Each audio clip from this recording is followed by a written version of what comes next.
Some houses don't hold ghosts, they hold secrets, and sometimes a single object left behind in the dust can tell a story louder than any voice. What if a forgotten medal, a symbol of a soldier's heroism, was not a badge of honor, but the mark of a wound too deep to heal? Why would a celebrated WA2 veteran abandon his home, his past, and his own name? For a young couple who bought a forgotten house, the answer was hidden under a floorboard, a secret that had been silent for 70 years. What they were about to uncover would not just restore a house, it would break their hearts and redeem a soldier's soul. The old Vance house stood on a hill overlooking the quiet town of Harmony Creek, a skeleton of a home that had been surrendering to nature for half a century. To Jake and Maya, it wasn't a ruin, it was a dream. They had poured their life savings into this abandoned place, drawn by its solid bones and the silent stories it seemed to hold. The air inside was thick with the scent of decaying wood, damp plaster, and the faint, melancholic perfume of forgotten lives. As they worked, pulling away rotted floorboards and peeling back layers of faded wallpaper, they felt like archaeologists, gently uncovering the history of a place that the world had left behind. They were young, full of hope, and saw only the future that could be built here. They had no idea they were about to be pulled deep into the house's tragic and unspoken past, a past that began with a discovery in the darkest corner of the attic. It was during the third week of demolition that Maya found it. Tucked away in the rafters, hidden beneath a layer of thick grey dust, was a small wooden box. It wasn't locked, but it felt sealed by the sheer weight of time. Inside, nestled on a bed of faded velvet, was a bronze star medal, its purple and white ribbon still surprisingly vibrant. The medal was heavy in her hand, cold to the touch, a tangible piece of someone else's courage. For a moment they were simply in awe, connected to a nameless hero from a war they only knew from history books. They imagined the man who had earned it, a brave soldier returning to this very house, a symbol of the town's pride. It was a romantic, noble story, they told themselves, a story that made their project of restoring the house feel even more important. They were not just rebuilding walls, they were honoring a legacy of valor. But as Jake gently cleaned the medal, he noticed something that shattered their simple, heroic narrative. Scratched onto the back of the metal, almost invisible, were a set of initials, AV, and tied to the ribbon with a delicate thread was a tiny, folded piece of paper. With the care of a surgeon, Maya unfolded it. The paper was brittle, the ink faded, but the words were clear. It wasn't a name, it was a place and a date. Hurtgen Forest, 1944. A chill settled in the dusty attic air. Jake, a history buff, recognized the name instantly. The Hurtgen Forest wasn't a place of celebrated victories. It was a place of slaughter, a brutal, grinding battle that had broken even the strongest of men. The medal no longer felt like a symbol of simple heroism. It felt like a relic from a nightmare. Their research began that evening. Old Town records showed the house had belonged to the Vance family. The initials matched. Arthur Vance, a young man who had enlisted in 1942 and served in Europe. He was listed as a recipient of the Bronze Star for valor.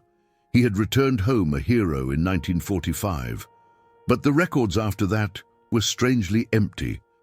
There was no marriage, no children, no further mention of his life in Harmony Creek. It was as if the man who came back from the war was a different person entirely, a ghost who simply faded away. The town's collective memory held only fragments. An old woman at the Historical Society vaguely remembered him as a sad, quiet man who kept to himself. The story of the town's celebrated hero was a book with only one chapter. The house itself seemed to hold the rest of the story. It felt less like a home and more like a memorial to a moment in time. Nothing had been updated since the 1940s. It was a place that had been not just abandoned, but frozen. Jake and Maya felt a growing sense of unease, a feeling that they were treading on sacred, sorrowful ground. The medal was not a trophy left behind. It was an anchor holding the house in a state of perpetual grief. As they sat in the empty living room, the cold metal of the bronze star between them, Jake noticed a single loose floorboard right in the center of the room. A board whose edges were worn smooth, as if from the touch of kneeling hands, year after year. To understand the silence of the house, you have to go back to a time before the war, when its rooms were filled with the sound of two brothers' laughter. Arthur Vance was the older one, quiet, steady, and fiercely protective. Thomas was 2 years younger, all bright eyes and boundless optimism, a dreamer who saw the world not as it was, but as it could be. He was born with a weaker constitution, a quiet fragility that made Arthur's protective instincts burn even brighter. Their home wasn't just a house, it was their entire world, a sanctuary built by their parents on a foundation of love and hard work. They were inseparable, their lives intertwined like the roots of the ancient oak that stood in their front yard. Arthur's greatest purpose, his unspoken mission in life, was to ensure that the harshness of the world never touched the gentle soul of his younger brother. When the news of Pearl Harbor crackled over the radio, it was a sound from another planet, a distant catastrophe that felt a world away from the peaceful hills of Harmony Creek. But the call to duty that followed was immediate and undeniable. Arthur, at 20, felt the pull instantly. It was his responsibility, his time to serve. But his decision created the first real fracture in their shared world. Thomas, too frail for service, but desperate not to be left behind, announced he would enlist as a medic. Arthur forbid it. He argued, he pleaded, he used every ounce of his brotherly authority, but Thomas was adamant. "You're not going without me," he had said, his voice quiet but unbreakable. "If you go to protect the world, then I am going to protect you." It was a promise born of pure, innocent love, a promise that Arthur, with a heavy heart, was powerless to refuse. The day they left on the troop train was a blur of tearful goodbyes and patriotic fervor. Their mother pressed a small, worn Bible into Arthur's hand, while their father gave them a single, stoic nod that conveyed a world of pride and fear. As the train began to pull away from the station, Thomas turned to Arthur, his face pale but determined. "Promise me something, Artie," he whispered over the noise of the crowd. "Promise me we come home together, no matter what." Arthur looked into his younger brother's eyes and saw not a boy, but a man, making the most solemn vow of his life. He clasped Thomas's shoulder, his grip tight. "I promise," he said, the words feeling like a sacred oath. "I'll get you home. I promise." That promise became Arthur's guiding star through the chaos of basic training and the long, anxious journey across the Atlantic. He watched over Thomas, shielding him from the worst of the drill sergeant's taunts, ensuring he ate enough, making sure his letters home were optimistic. He was no longer just a soldier, he was a guardian, his mission singular and absolute. In the quiet moments on the troop ship, under a sky full of stars they couldn't name, they would talk about the future. They would come home, buy the plot of land next to their parents' house, and build their own homes side by side. Thomas would be the town doctor, and Arthur would take over the family hardware store. It was a simple, beautiful dream, a fragile bubble of hope they carried with them into the heart of the war. The last letter they received from home, before heading to the front lines, contained a photograph of their parents, standing under the old oak tree, smiling bravely. On the back, their mother had written, "The heart of the home is waiting for you." Arthur folded the picture carefully and tucked it into his breast pocket, next to his own heart. He looked over at Thomas, who was cleaning his medic's kit with meticulous care, and felt a surge of love and terror. The promise he had made on that train platform was no longer just a comfort between brothers. It had become a heavy, sacred burden, a weight he would carry into the dark, unforgiving maw of the Hurtgen forest. The Hurtgen forest was not a battlefield. It was a place where souls went to die. The Germans called it the meat grinder, a dark, dense labyrinth of ancient trees, freezing mud, and perpetual twilight where artillery shells exploded in the canopy, raining down a deadly storm of wood and steel. It was a place that broke men, stripping them of their training, their courage, and their hope, leaving only the primal instinct to survive. It was here, in this green hell, that Arthur Vance's promise to his brother would be tested by the cruel arithmetic of war. Thomas, as a medic, was constantly in the thick of it, crawling from one wounded man to the next, his youthful optimism slowly being eroded by the sheer, unending scale of the carnage. Arthur, in a rifle platoon, tried to watch over him, but the chaos of combat made it impossible. He could only pray and fight and hold on to the promise that had become his only reason for survival.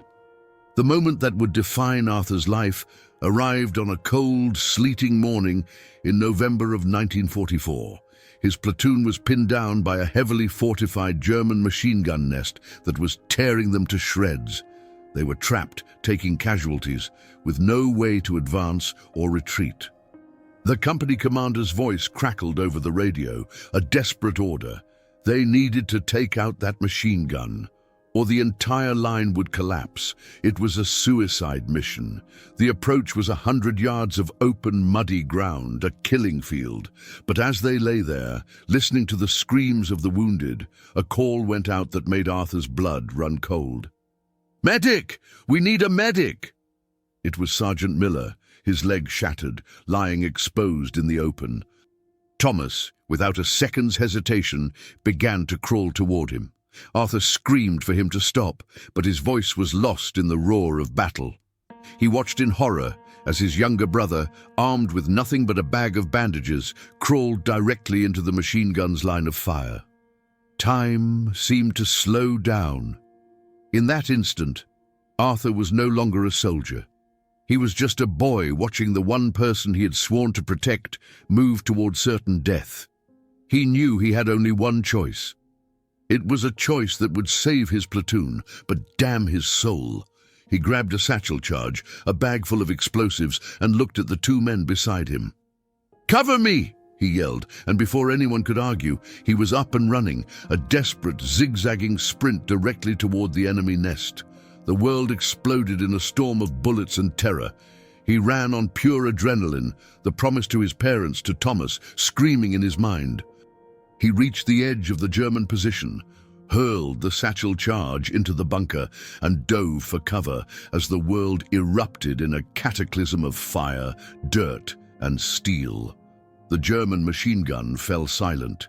A cheer went up from the American line. They were saved. The advance could continue. Arthur, his ears ringing, his body bruised, pushed himself up and looked back across the killing field. He saw Sergeant Miller being dragged to safety. He saw his platoon moving forward, taking the position.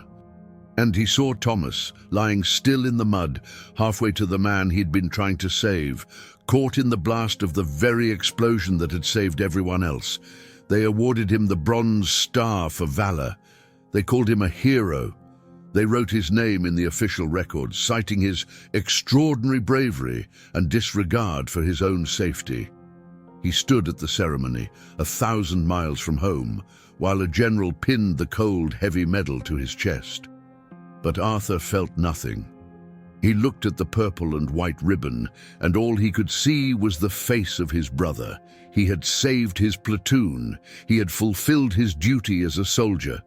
But he had broken the only promise that ever truly mattered. He had not gotten his brother home. The medal wasn't a symbol of his heroism. It was the price of his failure. It was a tombstone he would be forced to carry for the rest of his life. The man who stepped off the train in Harmony Creek in the spring of 1945 was a stranger to everyone, including himself. The town had prepared a hero's welcome. There was a banner across Main Street, a crowd at the station, the high school band ready to play.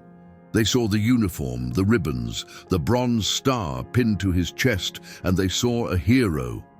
But when Arthur Vance looked at their smiling, expectant faces, he felt nothing but a hollow, echoing void. He shook the mayor's hand, accepted the pats on the back, and smiled a smile that was a perfect empty replica of his own. He was a ghost, wearing his own skin, his soul left behind in the mud and the sleet of a German forest. The parade in his honor was the longest, most agonizing walk of his life. His parents were there, their faces a mixture of overwhelming pride and profound grief. They hugged him, clinging to the son who had come home, but they could feel the difference. The warmth, the easy laughter of their oldest boy was gone, replaced by a deep, impenetrable stillness. They tried to talk to him about the war, about his medal, about his heroism, but every mention of it made him flinch, his eyes growing distant. They didn't understand. They saw a son who had survived, a hero who had brought honor to their family. They couldn't see the truth, that the son they had known had died in that forest with his brother, and the man who returned was just an empty shell, haunted by the ghost of a broken promise. The house, which had once been a sanctuary, became a prison. Every room held a memory of Thomas, his empty bedroom, the book he'd left open on his nightstand, the scuff marks on the floor where they used to wrestle. It was all unbearable. One night, his mother, in a desperate attempt to connect with him, took the bronze star from its presentation case. "We are so proud of you, Arthur," she said, her voice thick with tears. "Thomas would have been so proud." That was the moment Arthur broke. He didn't cry, he didn't scream. He simply took the medal from her hand, his face a mask of stone, and walked up to the attic. He placed the medal in an old wooden box, tucked it away in the darkest corner, and came back down as if nothing had happened. From that day on, the war was never mentioned in the Vance house again. He tried to stay. For his parents, he tried to piece a life together. He went back to work at the hardware store, went to church on Sundays, went through the motions of being alive. But the silence in the house, the unspoken grief for Thomas, was suffocating. He would spend hours in the living room, just sitting, his hand resting on the floorboard above the cellar where his father kept old memories, as if trying to draw some comfort from the very foundation of the home. The townspeople who had once cheered him as a hero now whispered about him. They saw him as strange, aloof, broken by the war. They didn't understand that his silence wasn't a symptom of his trauma. It was his penance. He believed he didn't deserve to be happy, didn't deserve to live a full life when his brothers had been cut short. One morning, 6 months after his return, Arthur packed a single bag.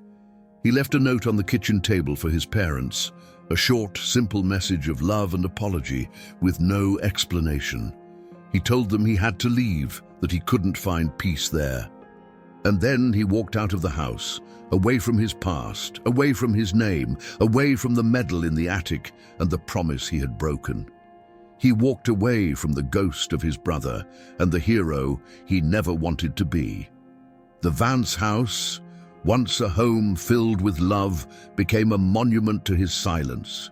His parents lived out their years there, waiting for a son who would never return. The reason for his departure, a mystery they took to their graves. And the house itself held its breath, waiting for 70 years for someone to finally uncover the secret that had broken a hero's heart. The discovery under the loose floorboard changed the tone of Jake and Maya's project from restoration to excavation. The space was a small, hidden compartment, a time capsule of a man's grief. Inside, wrapped in oilcloth to protect them from the damp, was a thick bundle of letters. They were bound with a simple, faded twine. With trembling hands, Maya lifted them out. The paper was fragile, the edges soft with age. The first few letters were addressed to Arthur and Thomas from their parents, full of news from home, prayers for their safety, and a love that was palpable even after all these years. Reading them felt like an intrusion, a glimpse into a private world of hope and fear. They painted a picture of two beloved sons who were the center of their parents' universe, making the tragedy of what was to come feel even more acute. As they delved deeper into the stack, they found the letters Thomas had written to Arthur. They were written in a youthful, optimistic scrawl, full of observations about life on the front lines, but always with an undercurrent of fear that he tried to mask with humor. He wrote about the cold, the mud, the friends he had made. He described his work as a medic, the lives he had saved, the ones he couldn't. "It's not like in the movies, Artie," one letter read. "There's no glory here, just boys who are scared and want to go home." But through it all, his faith in his older brother was a constant, shining thread. "Knowing you're here keeps me going," he wrote. "Just knowing you're watching my back. We'll get through this. We'll go home. Together. You promised." Each mention of the promise was like a knife twisting in Jake and Maya's hearts. Then, at the very bottom of the pile, they found it. A single, unsent letter. The paper was tear-stained, the ink smudged in places, the handwriting a nearly illegible scrawl of pure, raw anguish. It was from Arthur, addressed to his parents, dated just 1 week after the battle that had earned him his medal. It was a confession, a desperate, broken attempt to explain the unexplainable. "Dear Mom and Dad," it began, "they gave me a medal today, they called me a hero, but they don't know the truth, they don't know what it cost." He described the battle, the machine gun nest, the impossible choice he had to make. He wrote of his duty to his platoon, his oath as a soldier. The letter was a storm of guilt and self-loathing. "I did what I had to do to save them," he wrote. "I knew what would happen. I saw him go down and I still threw it. I still made the choice." The pain in the words was so raw, so visceral, that Maya had to stop reading, tears streaming down her face. Jake continued, his own voice thick with emotion. Arthur described how he couldn't face them, couldn't live in a house filled with the ghost of the brother he had failed. He couldn't be the hero they wanted him to be, because in his own heart he knew he was a failure. He had kept one promise to his country, but in doing so, he had broken the only one that truly mattered. The letter ended abruptly, the final sentence a testament to his shattered soul, a line that would haunt Jake and Maya forever. "They are giving me a medal for valor," the shaky script read, "but it's a lie. They are giving me a medal for killing my brother." The words hung in the silent, empty house, a 70-year-old scream of pain that had finally found a voice. The mystery of the sad, quiet man was solved. The abandoned house, the forgotten medal, the life of anonymity, it was all an act of self-imposed exile. Arthur Vance hadn't abandoned his family. He had been trying to protect them from a truth he believed would destroy them, a truth he couldn't bear to live with himself. The revelation in the unsent letter left Jake and Maya sitting in the dusty silence of the living room, the weight of Arthur's 70-year-old grief settling over them like a shroud. The story was no longer about restoring a house. It was about restoring a life, a memory that had been unjustly buried under the title of hero. They looked at the bronze star, now sitting on the mantelpiece, and saw it for what it truly was. Not a symbol of bravery, but a relic of an impossible choice, a constant reminder of an unbearable loss. The heroism wasn't in the act itself, they realized, but in the fact that Arthur had managed to live at all after it, carrying a burden that would have crushed most men. His quiet, anonymous life was not an act of cowardice, but perhaps an act of profound, hidden courage. Their mission changed. The renovation became a form of archaeology, a way to piece together the life of the man whose story had been lost. Every object they found felt significant. A high school yearbook with an inscription from Thomas to Arthur, to the best big brother a guy could ask for. A set of whittling tools with a half-finished wooden bird. a hobby Arthur must have picked up to keep his hands busy, his mind quiet. They felt a deep, personal connection to this man they had never met, a sense of responsibility to ensure his true story was told. The house was no longer just a project. It was Arthur's final testament, and they were its designated keepers. They decided the house wouldn't just be their home, it would be a quiet memorial to the Vance brothers. The first step was to find out what had become of Arthur. The trail was cold, a 70-year-old path covered by the dust of time. But the letters provided a clue. In one of Thomas's last letters, he mentioned a cousin, Evelyn, who had just moved to Oregon. It was a long shot, a needle in a haystack, but it was all they had. Jake spent weeks poring over online archives, census records, and genealogy forums. He felt like a detective, chasing the ghost of a man who didn't want to be found. The digital breadcrumbs were faint, but they were there. A name change here, a census record there. He traced a man named Arthur Stevens, a carpenter, moving from one small town to the next across the Pacific Northwest, never staying in one place for too long. The trail finally led them to a small, quiet nursing home just outside Portland, Oregon. The records listed an Arthur Stevens who had passed away 5 years prior. His only listed next of kin was a niece, Evelyn Albright, née Martin. With a mix of excitement and trepidation, Jake made the call. The woman who answered was elderly, her voice frail but clear. When Jake mentioned the names Arthur Vance and Harmony Creek, there was a long silence on the other end of the line. "I haven't heard that name in over 50 years, she finally said, her voice thick with a sudden rush of emotion. "He made me promise never to speak of it. He said that man died in the war." Evelyn agreed to meet them. She was a kind, sharp-eyed woman in her late 80s, the last living link to Arthur's hidden life. She told them that Arthur had appeared on her doorstep in 1946, a ghost from a life she thought was gone. He had asked for her help to start over, to build a new life under a new name. He never spoke of the war, never spoke of his family, and never ever spoke of Thomas. He lived a simple, solitary life as a carpenter, known for his meticulous work and his profound, unshakable sadness. He never married, never had children. He was a good man, she said, a gentle soul who seemed to be perpetually atoning for a sin no one else knew he had committed.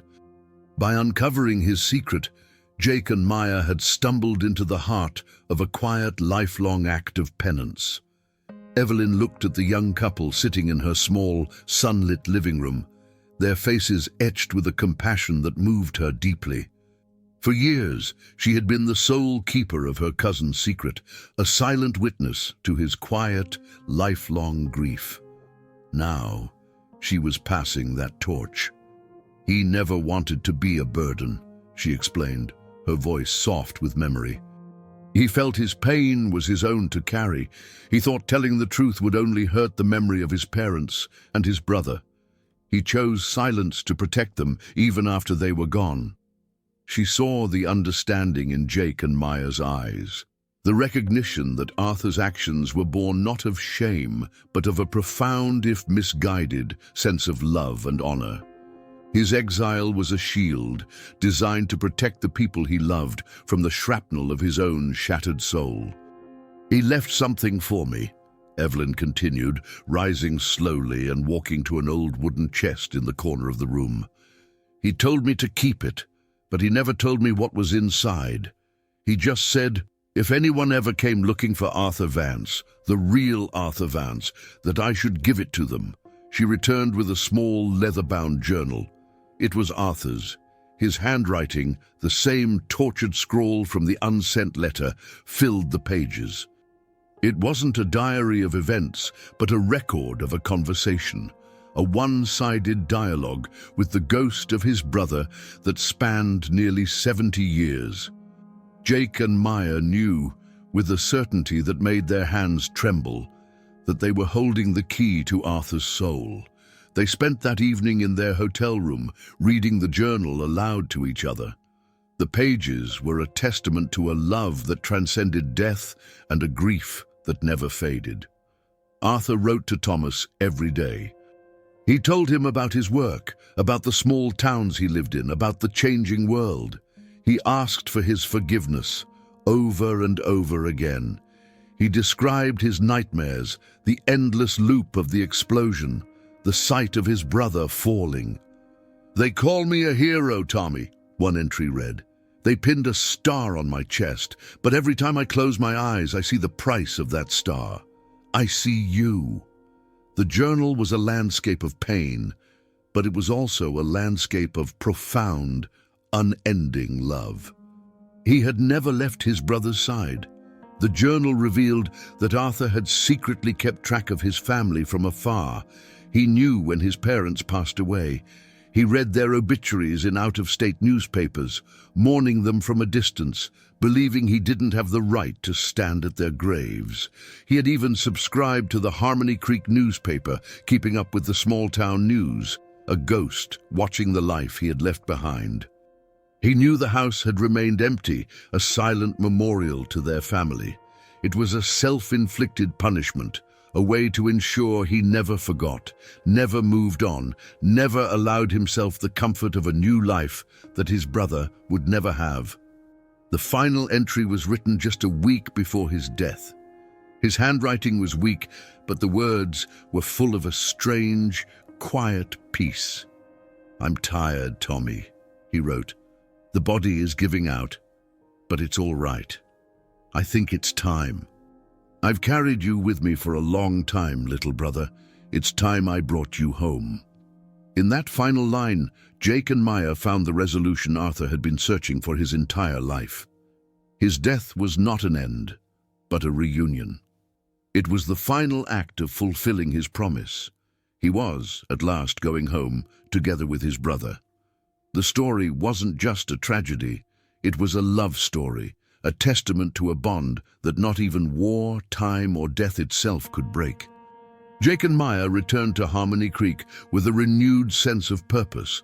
The house on the hill no longer felt like an abandoned structure filled with sorrow. It felt like a sacred space, a vessel holding the story of two brothers. The renovation continued, but now every decision was made with Arthur and Thomas in mind. They worked not to erase the past, but to honor it. They restored the original hardwood floors, imagining the two boys running down the hallway.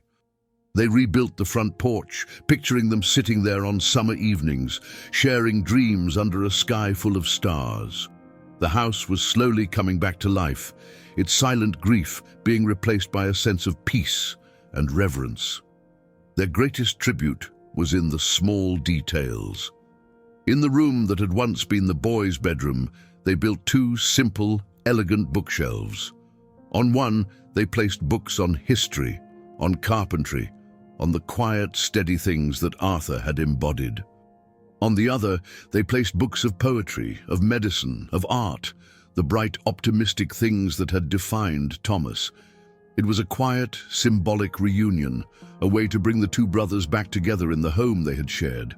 The space between the shelves was left empty, a testament to the bond that connected them, a space filled with an unspoken love that had endured everything.